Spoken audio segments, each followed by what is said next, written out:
कर्मणैव हि संसिद्धिम् आस्थिता जनकादयः लोकसङ्ग्रहमेवापि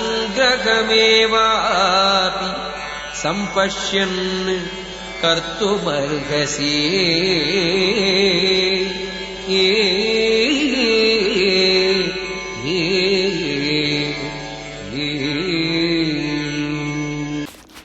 Hari Om, Sri Gurubhyo Namaha Hari Om. Srimad Bhagavad Gita, Chapter 3, Sloka 20, based on Pujya Sri Bananjay Govindacharya's discourse. Gist of the sloka: being in the Karma Yoga itself, King Janaka achieved his goal, educating the populace about the duty to perform one's duty, do yours. Explanation: ancient Raja rishis have walked in the path of Karma Yoga and have achieved mukthi. They never renounced their duty and entered the forest. The good example of such a Raja rishi is King Janaka. Lord Krishna says that these rishis, by performing Karma Yoga, itself obtained right knowledge and continued to perform their duties, rose to the level of mukthi, not by renouncing the performance of their duties. Lord says, being a responsible model for the populace, perform your duties and show the world how it needs to be done. King Janaka was a great king, ruling over a prosperous kingdom. He had every kind of comforts and richness possible. He was also a great gnani of his times.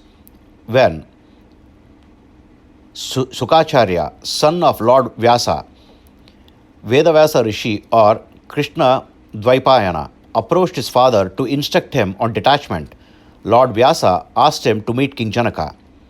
When Sukacharya met him, the king asked him to be housed at a cottage and gave him all the comforts.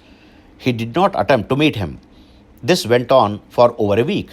The king was observing him to see if he would be tempted with the comforts or would lose control and become angry. When that did not happen, king warmly welcomed the son of Lord Vyasa and instructed him accordingly. This was in a way for the king to test if the student was ready for such lesson.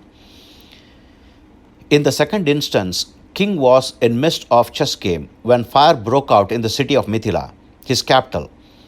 The guards rushed to the king and told him, "Your Mithila is burning down." The king calmly replied that they were wrong. The city of Mithila existed before him and would continue to do so after him. Mithila does not belong to him. This was the nature of his mind, which did not get disturbed at the news, nor was he attached to any material object. He, as his duty as the king, did provide the subject necessary material, money, and comfort to overcome the burning of their homes, etc. He looked at himself as a custodian, not as an owner. This and many more is the reason why Lord Krishna to invoke the king's name in Gita, Hari Om.